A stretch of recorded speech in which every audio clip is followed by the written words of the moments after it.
Everyone, আমি দোয়েল। আমার এই দোয়েল কিচেন চ্যানেলে তোমাদের সকলকে স্বাগত জানাই।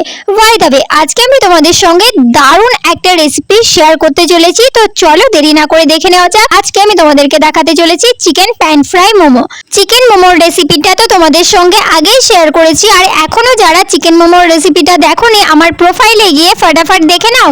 তো ওই মোমোই কিছুটা বেঁচে গেছিল, একটা ফ্রাই প্যানের মধ্যে কিছুটা সাদা তেল দিয়ে দিলাম মোমোগুলো, হালকাভাবে ভেজে তুলে নিয়েছি। এখন ওই তেলের মধ্যে দিয়ে দিয়েছি কুচনো পেঁয়াজ, কুচনো ক্যাপসিকাম, কুচনো রসুন, আর দিয়েছি কাঁচা লঙ্কা কুচনো। তারপরে পরিমাণ মতো লবণ দিয়ে সবটা একটু ভালো মতো ভেজে নিয়েছি।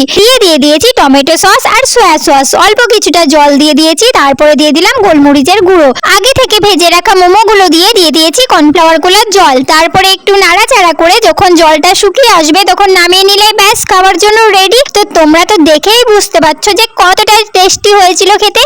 তোমরা একবার বাড়িতে এইভাবে বানিয়ে ট্রাই করো। আর ভিডিওটা তোমাদের কিরকম লেগেছে কমেন্টে জানাতে ভুলো না যেন। তো আজকের জন্য এইটুকুই গাইস।